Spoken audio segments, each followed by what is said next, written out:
Okay. Hi, everybody. Good morning, good afternoon, good evening. Hi. Hello. Let's see. It is the 4th of December, 2024. I am in, I'm in, I'm in Melbourne. It occurs to me. I'm not in Perth. I was in Perth a minute ago, or at least 6 hours ago, 7 hours ago. I'm in Melbourne in Australia.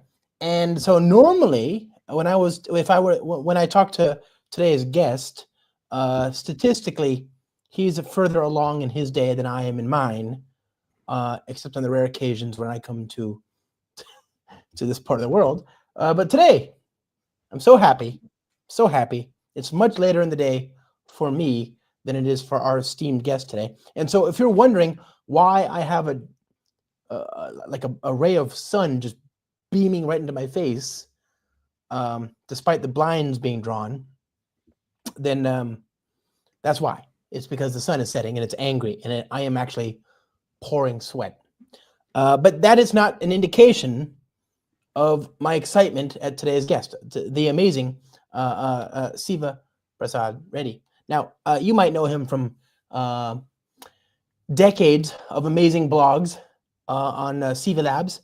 Was it sivalabs.com, I think? Sivalabs.in. .in, yeah. And I have probably read more of those blogs than anybody, because I almost always end up linking them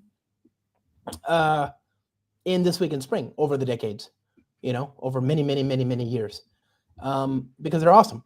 And so you've been like a brother in another country for so many years now. And then recently, maybe it's not too recently, but it feels like it's recent.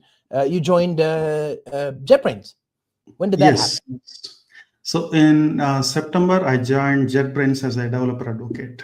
This year?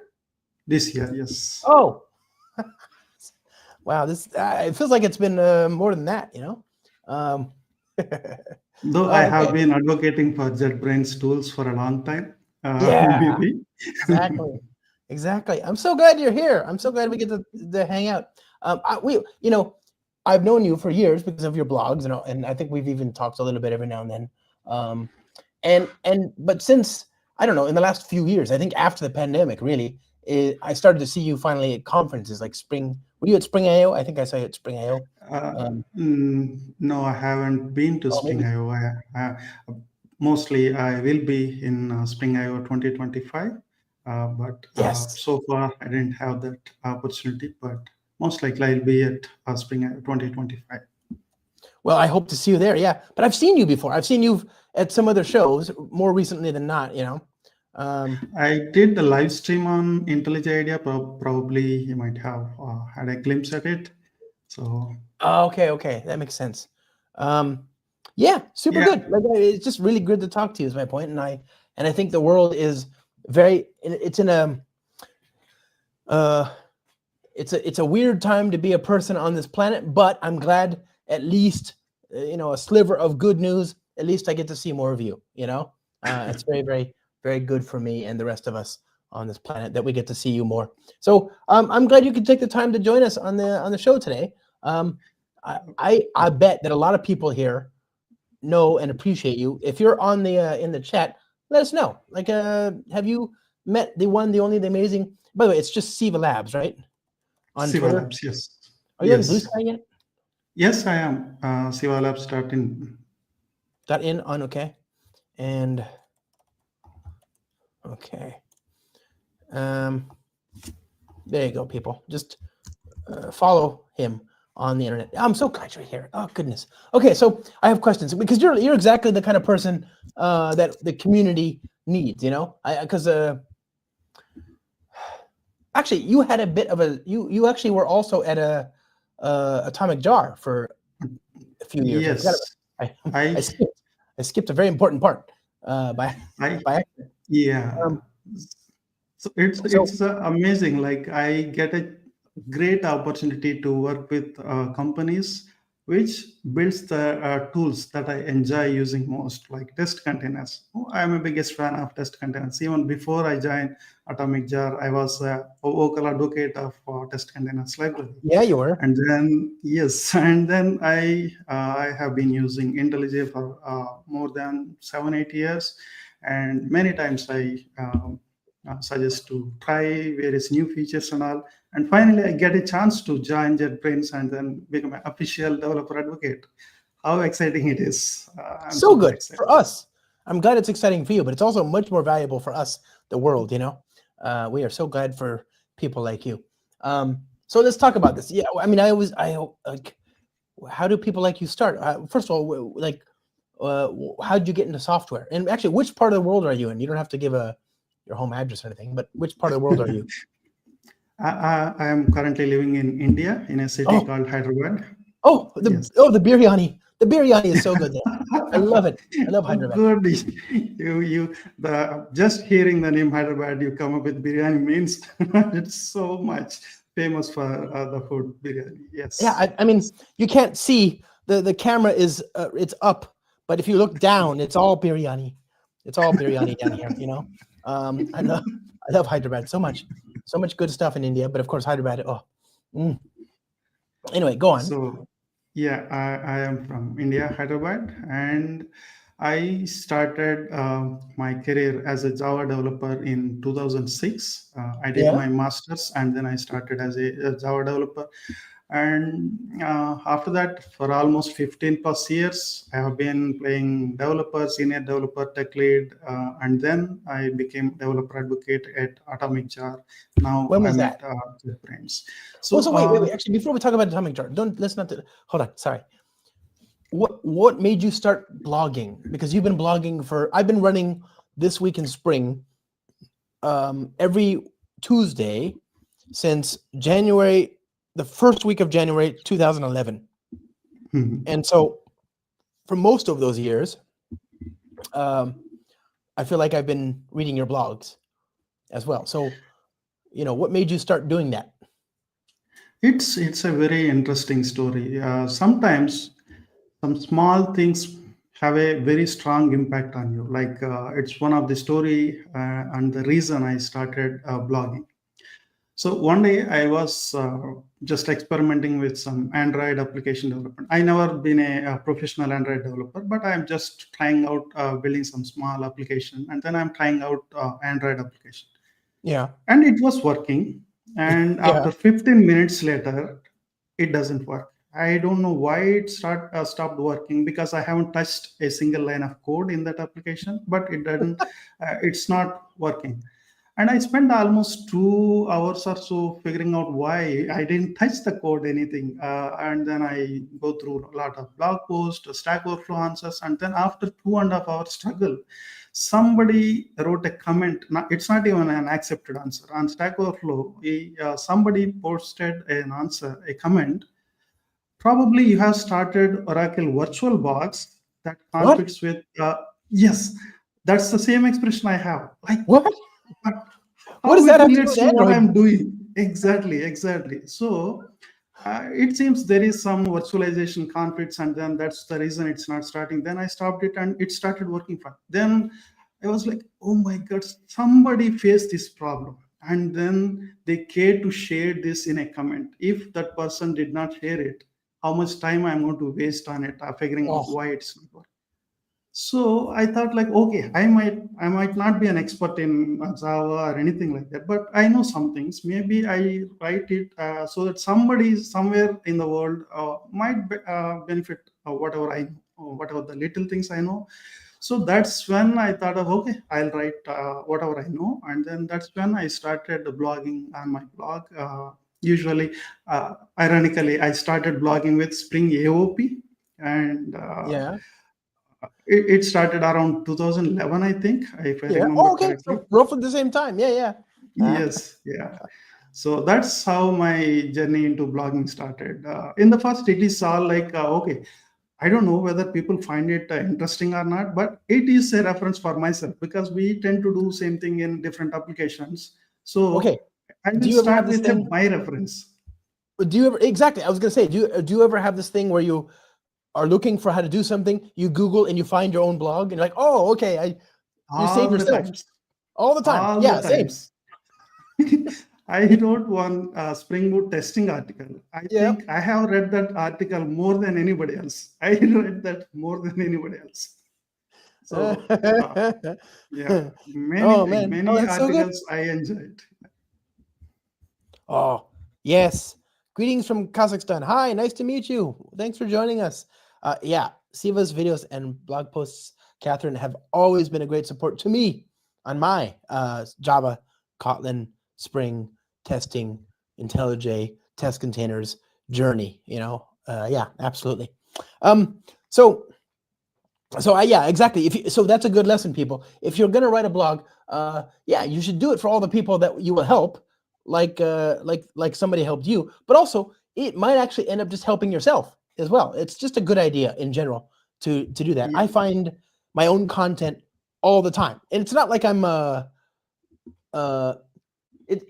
People forget. You might be doing something a lot right now in this year, and then 5 years from now, your life is different. And so you're doing a lot of other things and you've forgotten how to do the thing you did a lot then. It's not about you. All people forget things. That's okay. It's always nice if you can write. And by the way, the way it makes sense to me and the way it makes sense to you will be different sometimes. So if I write down the blog post in a way that makes sense to me, then it'll make a lot of sense to me again when I read it 5 years from now or whatever, and so it's not the same as another blog that explains the topic. It's better because it's actually written in the style that makes sense to me. So exactly. Not only blog posts, sometimes on Stack Overflow answers also. Like yep. you tend to Google something and then you found your own answer 3 years later, and then I have answered my own thing. So it's always really helpful sharing whatever you know. Look at all these wonderful people. Hey Des, I'll be in Sydney in like a week. I think if you're around, we should get a coffee, my friend. Hello from Morocco. Look at all these wonderful people joining to see their hero Siva and my hero, of course. Good morning, good afternoon, good evening. Can you see all the comments here that are on the right there, Siva? Yes. I'm glad many familiar faces joined, and by the way, thanks a lot for inviting me. Like we have been interacting on Twitter and Yeah. other social media platforms, but finally got the opportunity to talk to you. So I'm very happy for being on this podcast. Likewise, my friend. I'm glad you're here too. It's good for me. I learn a lot from you. It's and I know that I take your content and I share it to people whenever I can. But it's really good that we get to hang out on the internet right now. Okay, so you wrote these blogs, lots of blogs, and you mentioned AOP. Hello from Egypt. Hello, good afternoon, good evening. Good to see you. You mentioned you wrote these blogs and you mentioned AOP, by the way, AOP, aspect-oriented programming. This is one of those things in Spring. How did you get started in Spring? Because I like everybody's journey is different. The reasons that people learn Spring for, it's always interesting to me, the times they learned it, when they learned it, why they learned it, etc. Hello from India. Hi. Welcome, Hari. Hello. I'm going to go Hey, open Hari. this blind. So go ahead and can you explain why you picked up Spring? I'm going to look for a light. Sure. So my first project was on plain servlets and JSPs, and then my next project was on struts. And there is another team working on a brand new application, and they started using Spring. So I asked one of the team member, okay, what's about this new framework Spring? We are currently using struts, and then what makes you pick Spring? And then one of the team member said, okay, it's better than struts, and then it provides dependency injection and all.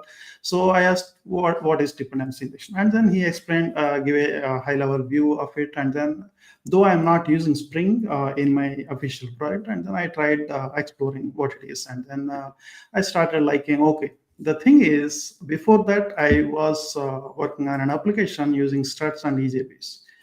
you change something, and then to just test it out, you build the entire ER file and then deploy it and then see. And if you make one small mistake, it's another 5 minutes of Right. routine.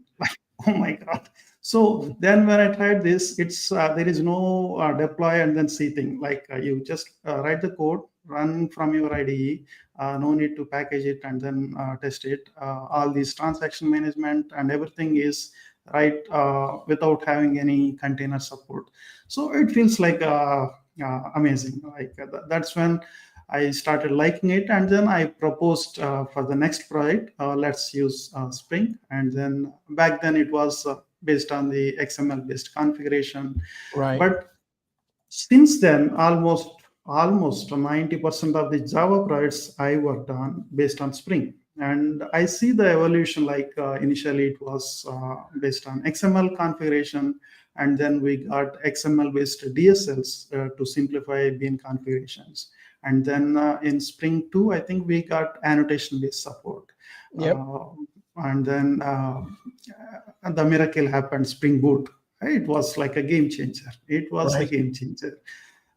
So I have started almost in 2007 timeframe with Spring, and Yeah. then I used Spring before Spring Boot era, and then I Right. continued after the Spring Boot. Now still I use Spring every day. So Yeah. Yeah. Oh, I know. So what do you think? I like struts actually. I mean, so have you ever looked at the code for struts though? Like, how did you know that? I read the code, source code.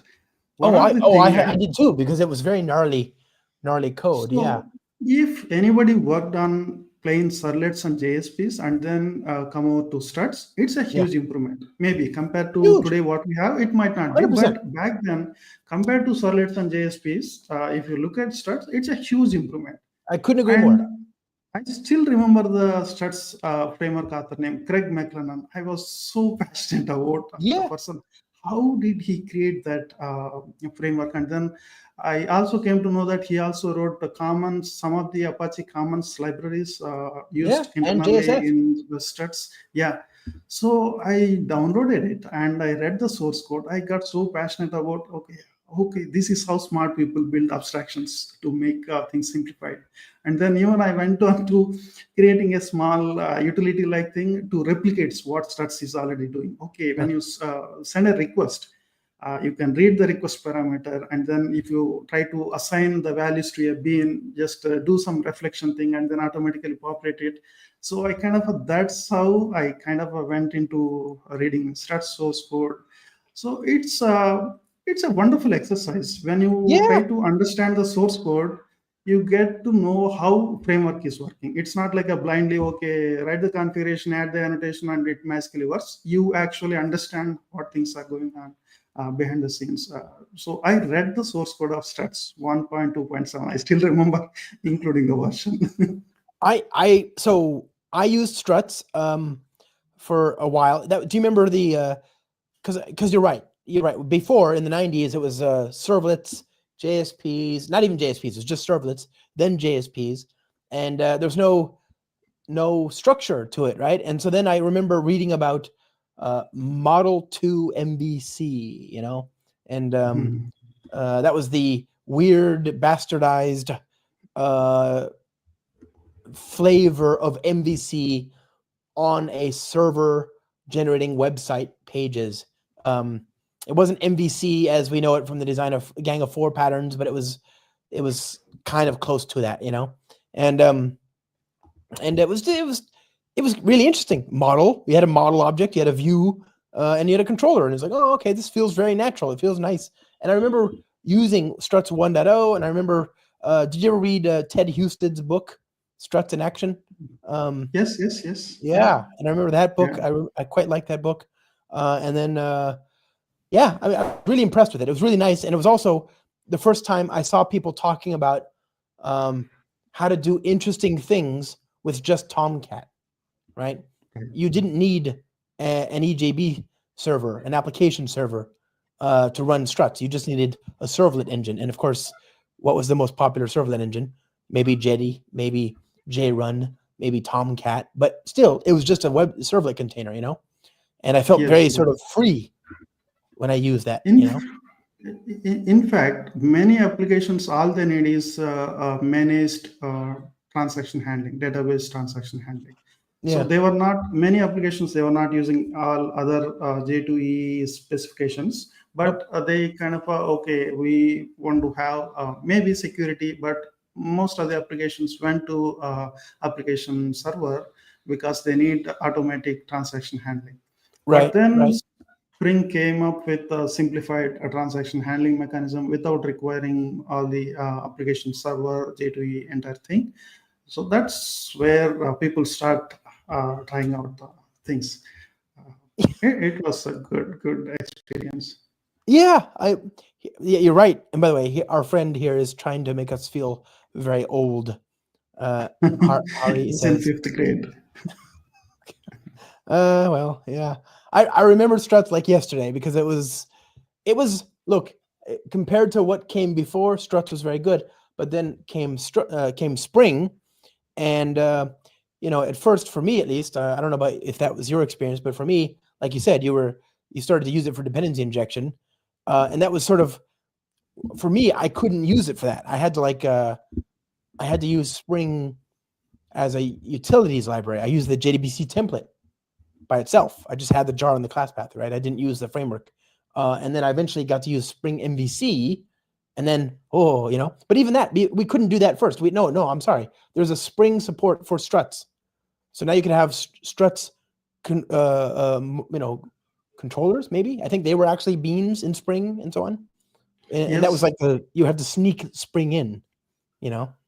farm controller. I don't remember exactly. Like I also started in the similar lines, but we were having entire domain objects managed by Spring, Yep. but still we had struts as the web layer controller Right. layer. And then Yeah. slowly we get it off struts and then used Spring MVC instead of struts. So that's how slowly we migrated towards Spring. And Yep. I still remember, like initially in Spring MVC, there were form controller where you extend some base class Base class. Yeah. and automatically get request is handled by one method, post request is handled by another method. So that's how we started. And now it's all annotation matching. Just you add an annotation. Yeah. And you Everything can have the is same method doing both post and both. put and get Yeah, and whatever. yeah, Yeah. That's a thing people don't realize is that Spring came out before annotations. And so, there was no way to tell the framework what method to run on what predicate. So we just had default base classes with, template methods that you had to implement. Well, anyway, okay. yeah. So Spring. Oh yes, go on. Yeah, go ahead, go ahead. So you wrote about AOP, and this is kind of interesting. That was one of your first things on One Spring, of huh? my article. Yes, yes. It is, I think it's one of the core concepts that one should understand when they are using Spring, because many things what people consider as magic is nothing but AOP. Like you just add an annotation and transaction handling is working fine. And you just add another annotation, security is in place. So they are nothing but leveraging all the AOP concepts. And uh, I was like in some of the companies that I worked, I am the go-to Spring guy who knows Spring a little bit more. And then if you have any questions, go and ask Siva. He might explain you how it works. So many people do not understand what AOP is. It all looks a little bit magical and all. So I kind of explained a couple of times, and then I thought, okay, why not write about it in a blog post? Yeah. And it's not that complex thing to understand. It's if you just explain it with a diagram, it's so easy. You have a target object, you create a proxy, and especially if you know Java proxy mechanism, it's not at all magic. So and then you inject the behavior, be it a Right. security, be it transaction management. That's it, as simple as this. So that's when I wrote an article on Spring AOP and where it is using within Spring framework itself, and how you can leverage for various other purposes, like you want to enforce some logging or any other additional security controls. So that was one of my early blog posts on Spring. Yeah, it's so good. I mean, it's one of those things where you're right. If you understand the proxy stuff, then already I think you're halfway there, and then the aspect-oriented programming stuff makes it even more powerful and more elegant. But just the proxies, if you understand the proxies, you're in a good place.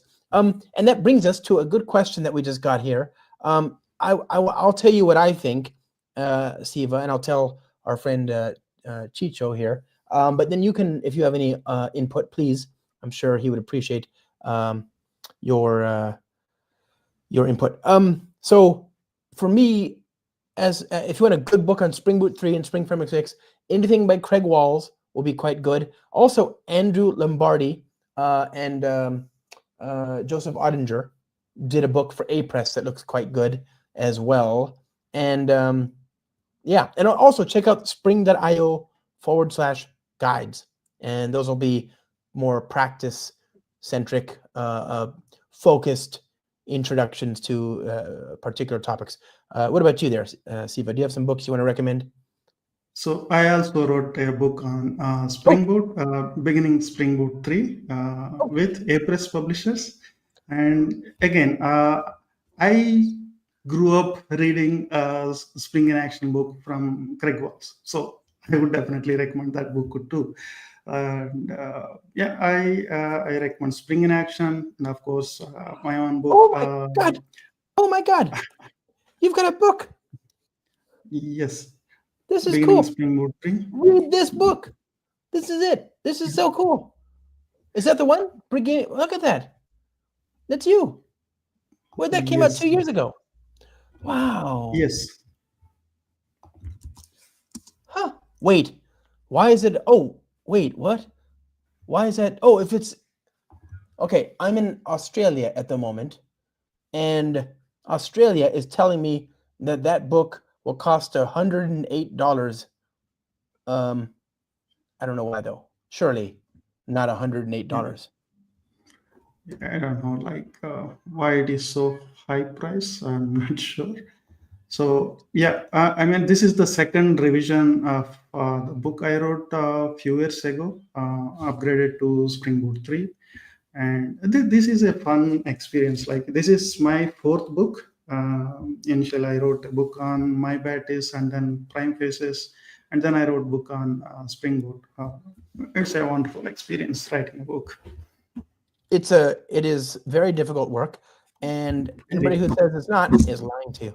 Okay, I haven't read this book, but I know you, and I've probably read 500 pages of your writing over the decades. So I'm gonna just go ahead and gamble here, and I'm gonna say that book is worth buying. Although I don't know if it's worth $101. That seems like it's maybe just an Australian thing. Let me see if I look for that price. If I look for that, okay, why is it?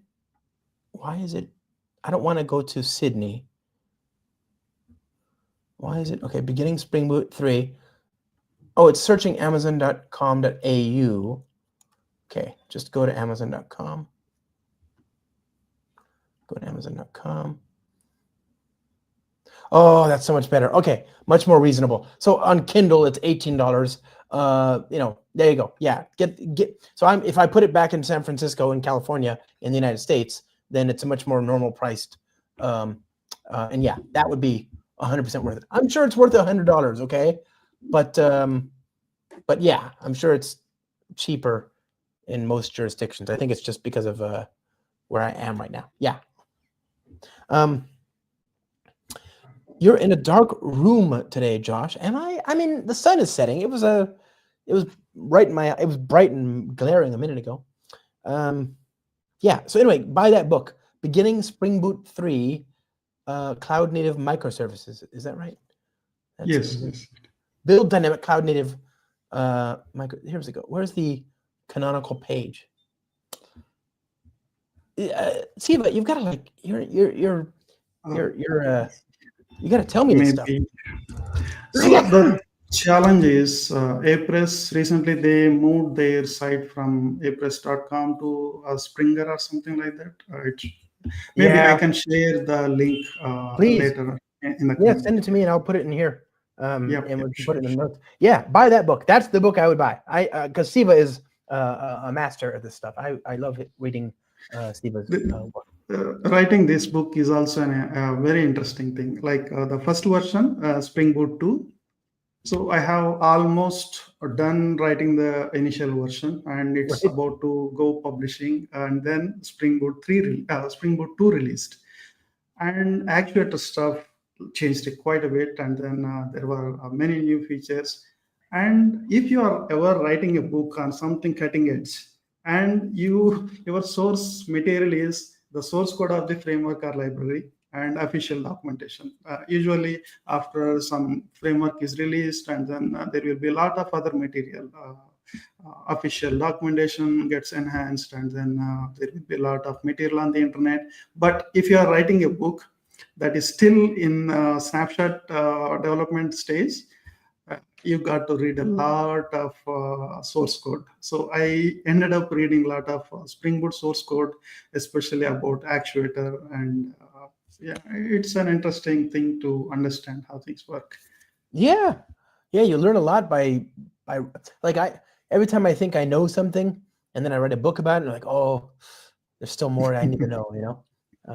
So you wait. Okay, this book is going to be good. You should read this book, the A-Press book on beginning Spring Boot Cloud Native Microservices by my friend Siva here. But tell me about this. MyBetis. You're also a MyBetis fan, huh? MyBetis, yes. In fact, I started with iBatis before it changed the name to MyBatis. Yep. And it is like if for whatever reason, if you are not a fan of JPA, that is back then it was a very good alternative. iBatis or MyBatis. Yeah. Instead of going to writing plain JDBC, that is one of the very good alternative. Oh, I agree. I still think it's a very good choice. I don't know. I'm not a huge. I will reach for MyBetis or Java OOQ or Spring Data JDBC or JDBI or even just the regular raw JDBC client first before I. Right. I think JPA is what I do if the problem is huge. If there's like 1,000 classes or something, Yeah. But I love MyBetis. These days, if I don't choose JPA, my next preference would be Juke. So it's like you get type safety, you can do all these joins and then load child collections with multi-set and everything. It's like if I don't want to deal with JPA complexities, I strongly recommend Juke. I really like it. Yeah, I love Juke. Juke is really good, and it's written by really, really brilliant people. MyBetis is really good. I mean, it's written also really brilliant people. One of the things that's interesting, you mentioned iBetis, and people don't know, but MyBetis is the rebranded, I guess, different license or something. I forget why, but I think earlier it was maintained by somebody else, and then they donated it to Apache, and they had to change the name, so they changed it to iBetis to MyBetis. I think. Right, Clinton, what's his name? Clinton, yes. Yeah, I just remember Clinton. He was the author, one of the core authors of the framework. Yeah, and I remember using that. So when Spring first came out, we were talking about 20 years ago. There's struts and iBetis and Apache OJB and Hibernate, and all this stuff, all these really interesting choices, Tomcat and Jetty and JRun and JBoss AS, all these things that have existed for 20 years. And at the time, it was not clear, at least to me, that Hibernate was going to win, right? And you could use Hibernate, or you could use Apache OJB, or you could use iBetis, or lots of good choices, right? And now, I think if you talk to most people, you'll find that they're probably using JPA of some sort, and probably Hibernate. But one thing I found kind of interesting is that in China, they're using MyBetis. Still, if you just search for MyBetis dependency in GitHub search, you will find most of the Chinese repositories use MyBatis. Uh, I don't know the reason, but it is fascinating. What is It, that they like MyBatis so much than other persistence yep. technologies? And they're not wrong, right? There's obviously a reason. I don't know what it is, but so I go to China a lot, and whenever I go to China, they ask me about MyBetis. And for years they asked me about this. And finally, I said, okay, well, clearly there's a lot of people that want to use this. And so I looked at the official MyBetis project, and our friend Edu, he had already Yes. started the Spring Boot starter for MyBetis, Yes. but I added to that. And then when it came time to do GraalVM native image support, I also submitted the first pull requests for that as well, just because, I mean, I haven't touched MyBetis in many years now, well, back at that time. And only because of all these wonderful people in China that were using it did I bother to go out and start contributing to make sure it worked really well with Spring, and Yeah. now I use it fairly often. It's nice. It's really nice, and it works well with Spring, and why not? Yeah. Anyway, oh, that's so wonderful. So what is that book called? Maybe I'll go read that. Java persistence with MyBatis 3. Maybe if you go to sivalabs.in blog, there could be a link to my books, and let me quickly see if I can bring it up. About me. Okay.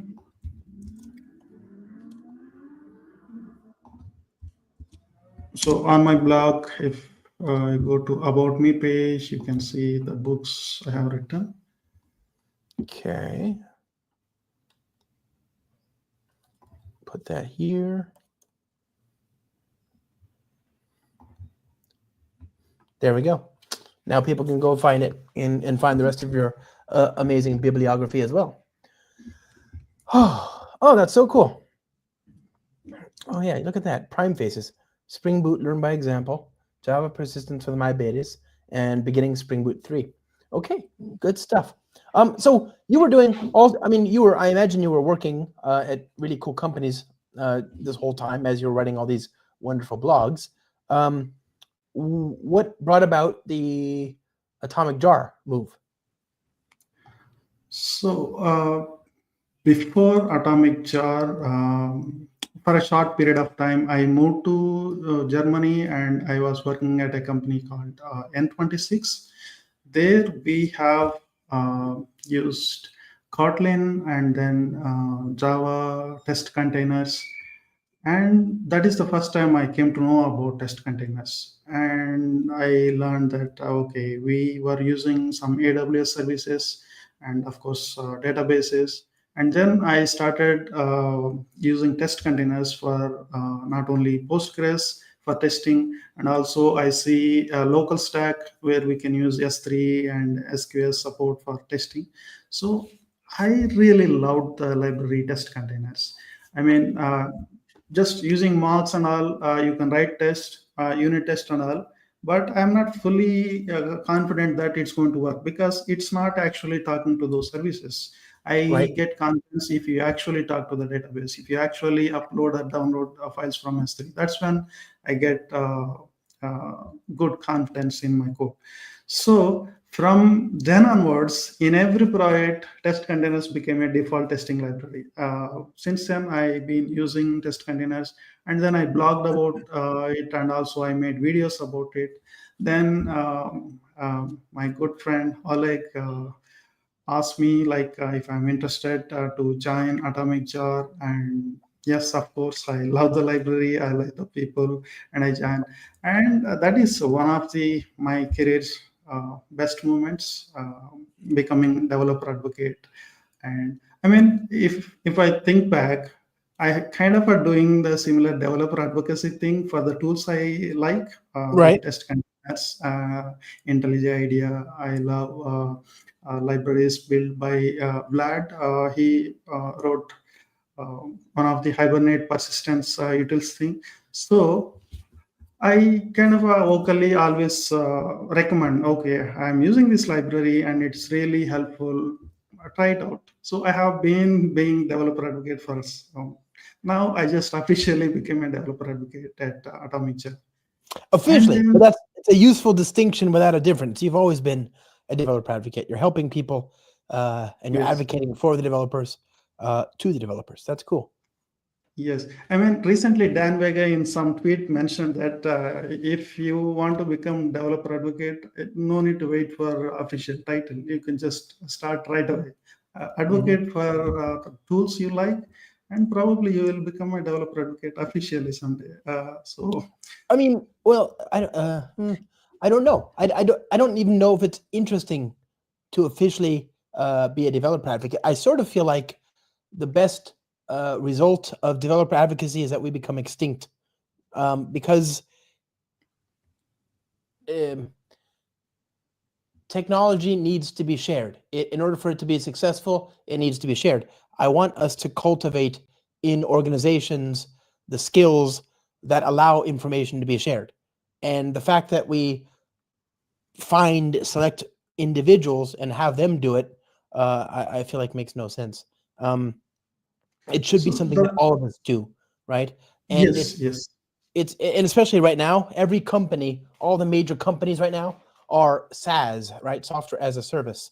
And that means that they have an API, which means that developers need to interface with their technologies. Even Salesforce is a developer tool, right? It's every API, every product has a developer API facing thing, and that requires developer advocates. But if everything requires a developer advocate, then really it shouldn't be a special job. It should just be a part of having software, Exactly. But the way I see it is like even before we call it as a developer advocate, there are people like me in the organizations and who me. train. Yeah, who train new joinees. Like I was working in various companies, and when new team members join, I used to explain, okay, we are using Spring Boot, and a few other things. And okay, if they are not familiar with the tech stack, I used to give training, okay, Java or Spring. And now the way I see it is, I'm not just educating only people in my company, but as a developer advocate now, I have a broader reach. Be it articles, be it videos, I am reaching wider audience. But at the end of the day, you are educating other members as well. So it's not about promoting only your product; it's about educating others also. And exactly, like it's not always about, okay, I'm using so and so because my company produces it. If you look at my blog or even the articles I create, it's about Spring and about the IntelliJ, about test containers. So it's not about the product; it's about what developers use mostly. That's what you can educate on. Yep. Couldn't agree more. Perfectly well said. I think that's the, if you think about what a CTO is a technical person who can articulate the why about the technology to business. That's what a developer advocate is somebody who can articulate the technology to other people. And that isn't a skill that should be for one person. I think the senior version of all good engineers is that they can make and they can have and engage in conversations and the dissemination of knowledge, right? It's a senior engineer is someone who can communicate with other people because they realize it's a team sport. And I think everybody should be able to do this job. Honestly, I really don't think it's special. I just think it's the mark of somebody who's willing to share. And I find myself, I'm sure you do the same, I find myself oftentimes very happy just sat in the corner showing people stuff off my laptop, or whatever. And like the fact that and I think about this, the fact that that's fun for me, maybe that's how I knew this would be a good occupation. But it's not very efficient to talk to people one person at a time or even two people at a time. But it to me, it feels like an amazing use of my time, just to connect with people like that. Anyway. Exactly. That's a very, very good point. Like sometimes Recently I completed my 18 years into software development, and then one of the person on Twitter asked me, like, what keeps you motivated still exploring the technologies and all. So this is what motivates me. Like, we use a wide range of technologies while building our applications, but we don't know in and out of every technology.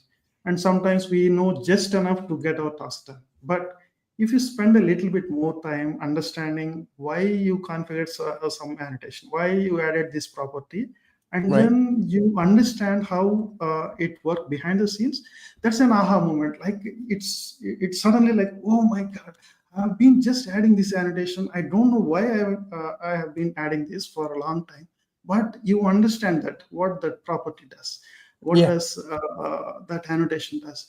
Suddenly, it gives a aha moment, and you look around to tell it to somebody. Hey, man, I learned this. I learned this. I want to express this.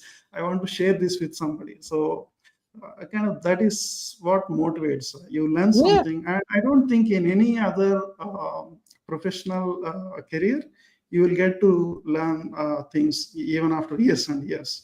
I think only software development you will be a student forever. You keep learning, keep learning. Exactly. So software development is always growing, always interesting. Um. Okay. So you went to atomic jars. You were and test containers. Super useful technology. As you know, there was a time when it was just a library that you could use, but now there's um, really nice integration in Spring, both for development and for testing. Your code. You went to Atomic Jar. That was a separate company started by our friend Sergey. Sergey, but well, he's a former Spring team member. That's what I was trying to say is former Spring team member Sergey Egorov, and really cool company, right? And you mentioned Oleg Shelejev. He's good people as well, and that company was acquired by Docker a couple of years ago, a year ago. I don't know. It feels like it's been more than a minute, right? More than a week since that happened. Yeah, Time is all weird now. it's kind of 7, 8 months. Only? Yeah. What? Really? Well, okay. So Docker, nice company. But then what persuaded you to join IntelliJ, JetBrains, the company?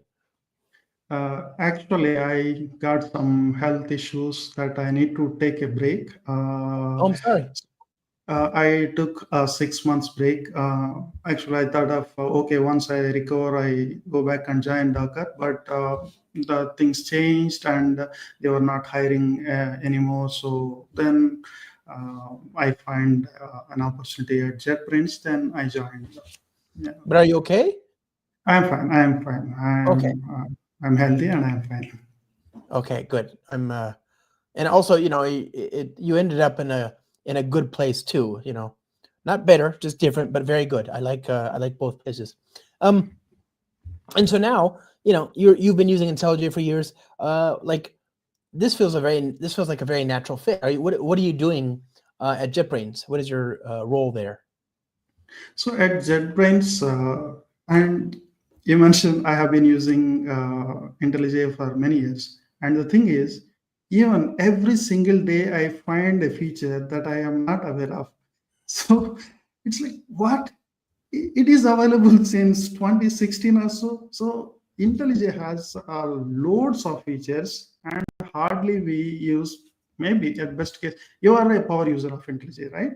So Yeah. there are still loads of features people are not aware of.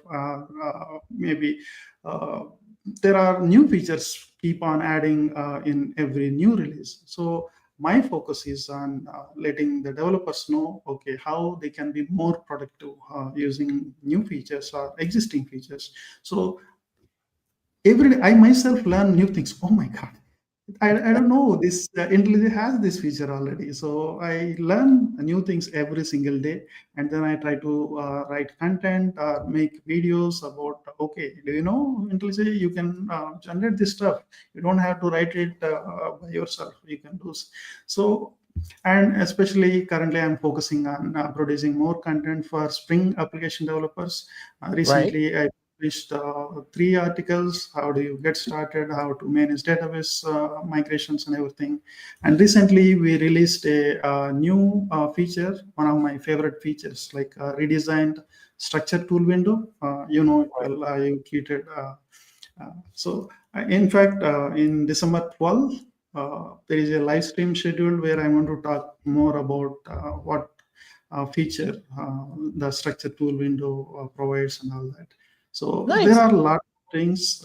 So I'm trying to help people know more about IntelliJ and how effectively they can use with Java, Spring, and other frameworks application development.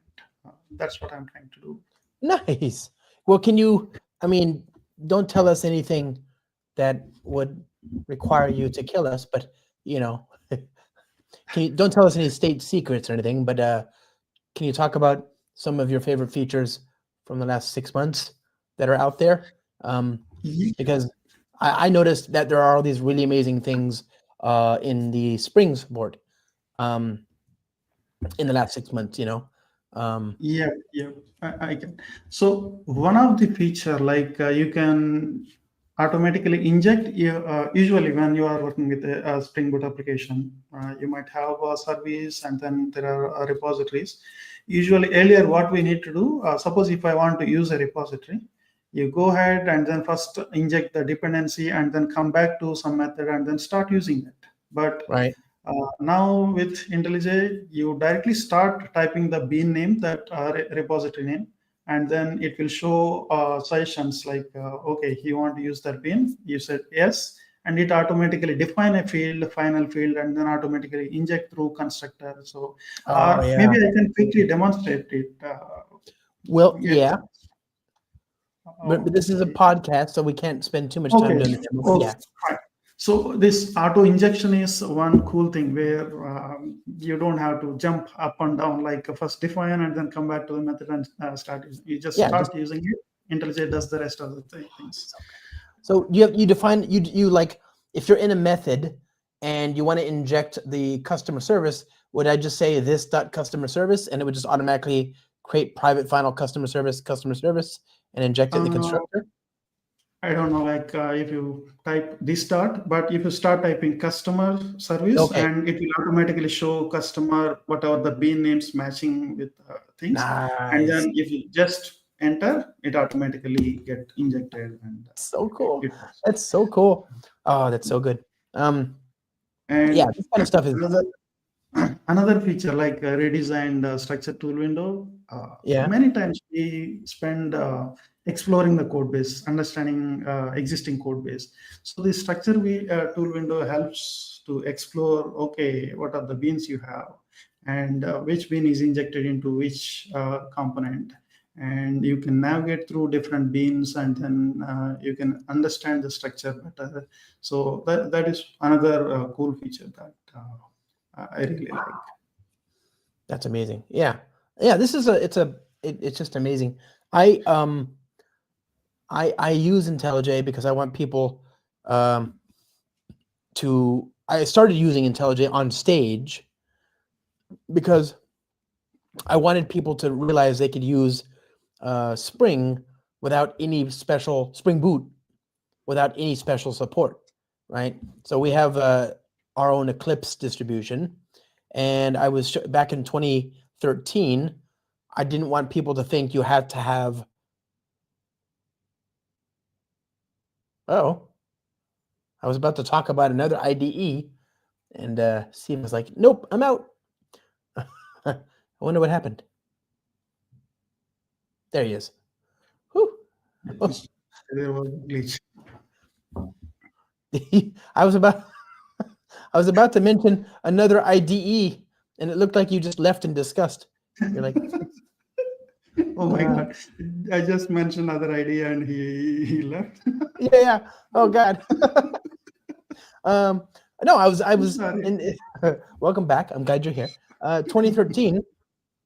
I didn't want people to think you had to use Eclipse to use Spring Boot. What is Beat? Spring Beat would be the new framework, maybe. No, Spring Boot, right? And so I use IntelliJ, and of course back then there was no special support in IntelliJ, but now the IntelliJ support in for Spring is like the best. It's amazing, it's so good. And oh, but now everybody's using IntelliJ, so it's fine. But I really enjoy it. I really enjoy just how, because Spring is already very, very productive, and I don't know how you could go much faster. But then here comes IntelliJ, and all the time they're like, "Hold my beer," and it gets faster and faster and faster. It's just a really, really amazing technology. Yeah, Mache is like, yeah, he knows what's going on.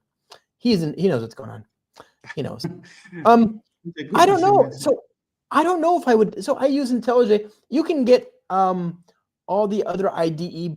Like I use WebStorm a lot. I use C-Line every now and then. I do. It used to be I had to use C-Line for Kotlin native.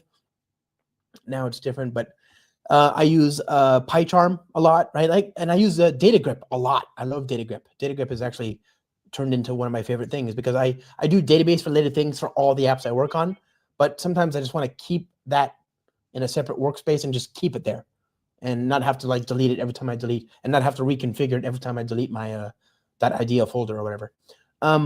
So yeah, I use a bunch of your tools, but the thing is with IntelliJ, and I used to use RubyMine back in the day when we had more Cloud Foundry stuff written in Ruby. But the thing is with IntelliJ, you can get like basically PyCharm as a plugin for IntelliJ. You can get WebStorm inside of IntelliJ as well. Like they're all just plugins. With IntelliJ, you can work on front-end applications, single-page applications, Angular, React, whatever. And then there is a Go plugin. You can build Go-based applications. And as you mentioned, maybe so it is like it provides a platform that supports a wide range of technologies. And then there are specialized distributions like Python, Golang, things like that. Yeah, and I use them all. Like I use them all separately, but they're also it's possible to get a lot of them to just work inside of IntelliJ. Yeah, IntelliJ is a platform, as Siva just explained. It's written in Java, but there are plugins that support, other languages, dozen different technologies. It feels like. So yeah, and each one of them. I mean, the Ruby support. I remember when I used it very briefly when it first started coming out was already good. Actually, one of the things that really made me very productive, ReSharper, which is not your normal IntelliJ offering. It's not a full. It's a plugin for Visual Studio, right? It's actually yes. That's not your normal experience with IntelliJ, but it makes Visual Studio better. Yeah, I'm a big fan. Just you all are doing really, really amazing technology. Well, okay. I don't know. What can you right now I have a subscription for JetBrains. I buy the whole suite. It's not. I don't even know how much it costs. I think it's like $50 a month. I don't know though, because I don't even notice it. It's a very small cost, right? And it gets you every tool that JetBrains makes. How do they make money? I don't understand. It's very cheap. Like Microsoft charges thousands of dollars for Visual Studio, not Visual Studio Code, but the original Visual Studio, right? How do you have other things that you sell? I don't know. Like it's even I have the same question. Like how do they make money?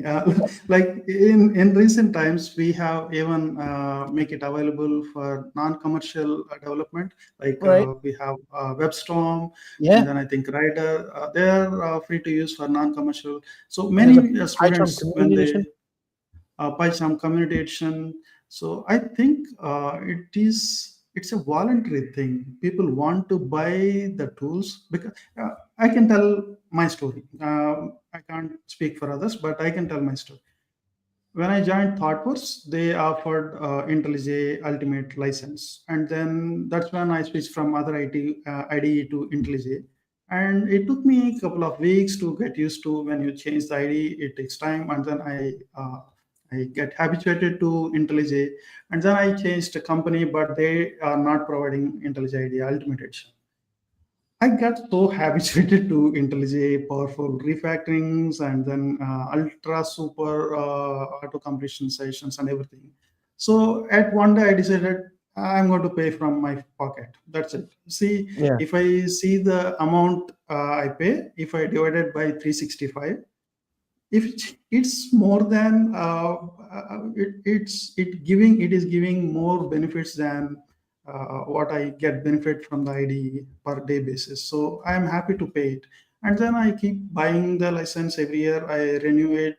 So now, of course, I got all product pack and everything, but still, I find people like me, many people who value their time, they find I'm going to buy it.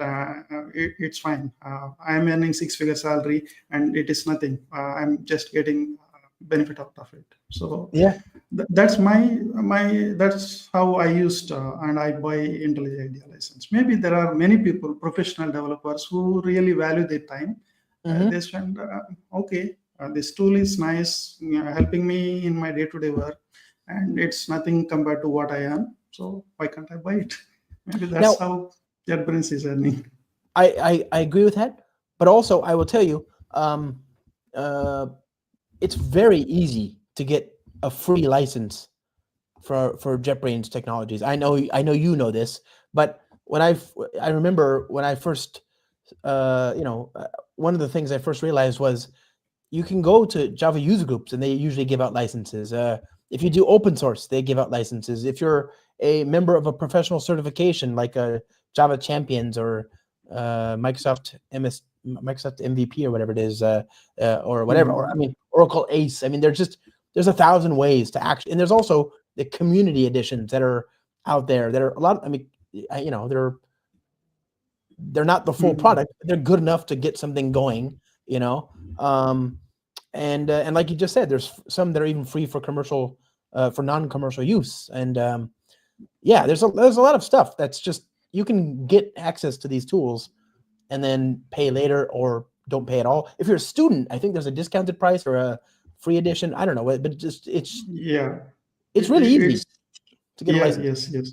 I think it boils down to like having confidence that okay, if they really love, even if you are giving it away for free, they will purchase it if they really like it. So it boils down to the confidence that yes, this tool is good, they are going to love it, and they are going to purchase the license. I have questions. What is the JetBrains Academy plugin?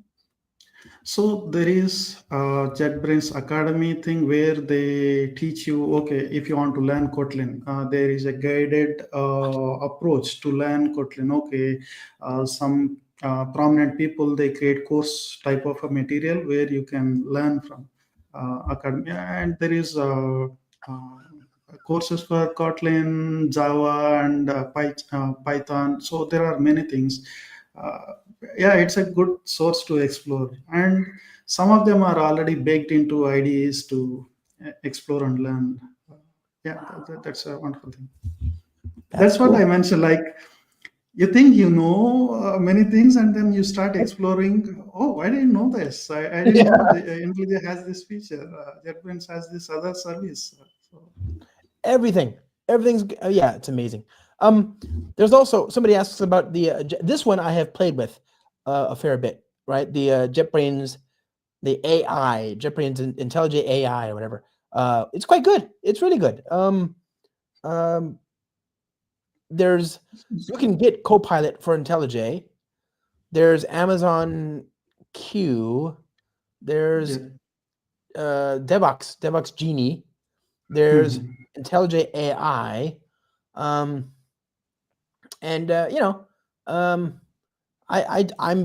if I had to like cancel my subscriptions for everything except for one, I'd probably just keep the IntelliJ one because it works really well and it's it's already there, so to speak. You just enable it.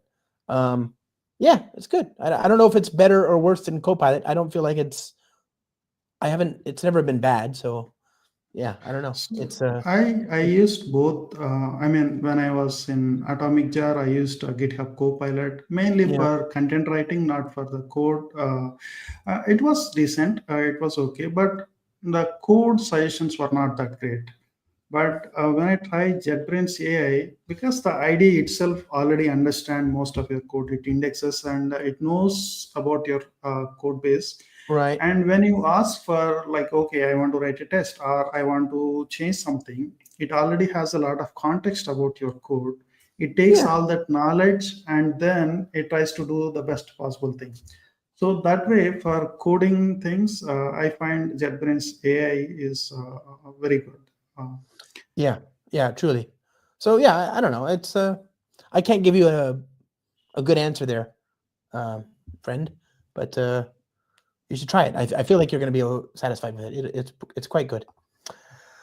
Okay, my friend, this has been a lot of fun. I have learned a lot. Are you? Well, we've talked about this. You are on the internet. You're at Siva SIVALABS .in. If people want to learn uh, more. And I really am so grateful for you, man. You're an awesome member of the community. I've learned a lot from you over the years. It's always nice of you to share your knowledge. Thanks for being on the show. Is there anything you want people to know about, to go read, to go look at, to follow, to subscribe? I don't know, whatever. Where should people go? Are you on the internet? Do you want to be found? And if so, um, where do you want to be found? So I am available almost by the name Siva Labs. If you want to reach my blog, it's sivalabs.in. And I also have a YouTube channel with the same name, Siva Labs. Mostly I produce content on Spring Boot and other Java related things. And I think I'm on Twitter, Blue Sky. Uh, you can reach me there. And what I want to say, like, I just want to thank you, Josh, again for inviting me on the podcast. And some way, uh, by by large, I work with Java and JVM, and kind of though I work with other programming languages for a short period of time, Java and JVM ecosystem feels like a home to me. Like, okay, I can do other things, but I feel more comfortable with Java ecosystem, and I have a lot of friends, and it's a very rewarding. Like, it feels like home. Like I can reach out Yeah, to help. Very nice people, and so yeah. I mean, if I have to give one session for people, involved with community, talk to other yeah, people, learn from others, share with others, and be part of the community. I mean, you can sit in a corner and code all day long, but there is a lot of opportunity open up for you if you try to talk to other people in the community. So go and talk to people. That's my suggestion. great advice. Perfect advice. Yeah, 100% perfect. Oh, yep, here we go. Look at this. You are really great, Siva.